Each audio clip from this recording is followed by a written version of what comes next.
Supercycle Commodities dipercaya masih terjadi dan akan terus mengangkat harga komoditas, khususnya yang menjadi bahan baku industri seperti timah, nikel, tembaga, dan lain-lain. Seperti apa Anda melihat fenomena ini?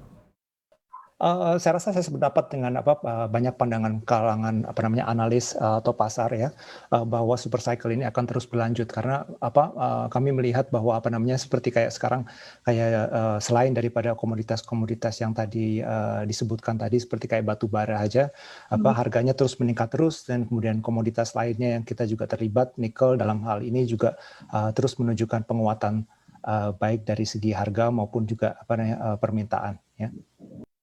Apakah benar supercycle ini memang didukung dari demand manufaktur yang besar atau nyatanya demand-nya masih rendah, Pak Ray? Bagaimana? Sebetulnya kalau mungkin dari segi demand mungkin relatif kali ya. Kalau kita bandingkan dengan kondisi 12 bulan yang lalu ya karena memang 12 bulan yang lalu itu lagi masa-masanya pandemi baru mulai dan lain sebagainya, memang kelihatannya demand itu cukup tinggi pertumbuhannya. Tapi mungkin secara absolut saya rasa mungkin masih banyak ruang untuk dapat tumbuh lagi. Ya dalam hal ini kalau kita melihat dari harga saja udah kita melihat bahwa kenaikan tersebut itu kenaikan harga komoditas itu udah mulai terlihat cukup signifikan ya. Cukup overpriced kah sehingga memberatkan industri pemurnian dan turunannya? Dari segi biaya, kalau untuk industri pemurnian tentunya akan memberatkan jika mereka tidak bisa mem-pass on kenaikan harga tersebut ke konsumennya. Nah, tapi dalam hal ini yang kita lihat adalah bahwa dari industri pemurnian mereka bisa mem-pass on atau kenaikan dari harga komoditas tersebut karena mereka kan inputnya kan beli biji nikel kan.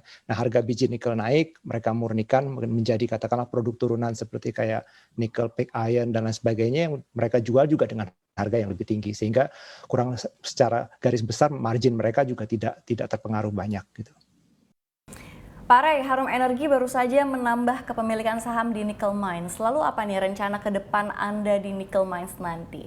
Dan apakah ini salah satu ambil momentum super cycle? Ya memang kita memiliki strategi jangka panjang ya untuk mendiversifikasikan bisnis kita ke sektor nikel sehingga tentunya ke depannya kita akan terus menambah investasi kita di sektor nikel ini.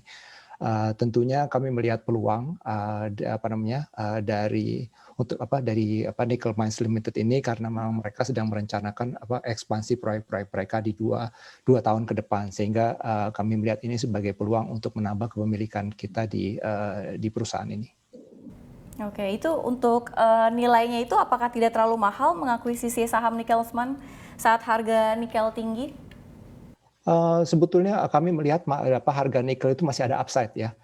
Jadi tapi memang kalau dibandingkan dengan 12 bulan yang lalu memang harga nikel tentunya udah naik cukup banyak. Tapi kalau kita melihat mengenai proyeksi dari fundamental nikel itu sendiri 2-3 tahun ke depan kami melihat masih banyak room for for growth lah. Sehingga kita dengan mengambil pandangan jangka panjang kita akan terus melakukan investasi di sektor ini. Jangan lupa untuk install aplikasi CNBC Indonesia yang tersedia di App Store dan Play Store dan ikuti terus perkembangan ekonomi bisnis terkini hanya di CNBC Indonesia Beyond Business.